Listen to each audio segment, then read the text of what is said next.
Bonjour Timoun yo, bonjour zami créole moi yo. Jodi a nous pral apprendre son B. Let B a, c'est lui-même qui premier consonne dans l'alphabet créole haïtien. Il prononce comme ça. B. B. Gardez forme bouche moi. Gardez forme bouche moi. B. B. B. B. Ou jwenn mot ça dans bonbon. Ou ka jwenn ni dans bonbonne, bokit, baba, biberon. Son mot n'a rencontré tout le temps. Alors son B. C'est son ça n'a petit jodi. Konya qui ça n'a fait? Nous pral associer B avec voyelle yo. Moi prends voyelle orale yo avant. Ouais, A, E, A, I, E, O, O. Ça c'est voyelle orale yo. Voyelle ou dit avec bouche, avec gorge. A, E, I, E, O, O. Ay voyelle qui plus simple, voyelle orale yo.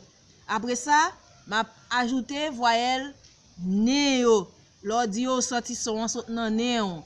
Ou, un, ui. Ça n'a fait, n'a prend B, n'a pas associé à voyelle là, li pral bon ça nous relè yon syllabe. OK? Ou prend consonne, ou mettez la avec voyelle là, li pral bon yon syllabe. B, A, ba.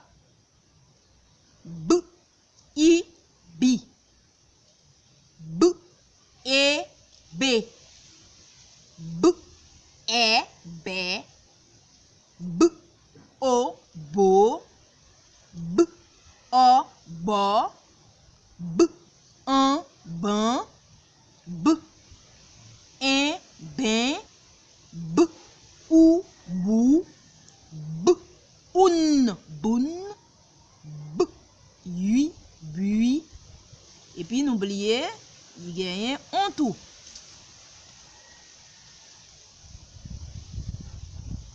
B, on, bon. Kounya nous pral li syllabe di moun. Toujours avec son B. Ba, bi, be, be, bi, bo, bo, ban, ben, bou, bui, boun, bi, ban, bo, ben, bou, bui, boun, ba, be, bou, be, ben. An nou li mo yo. Baba, baba.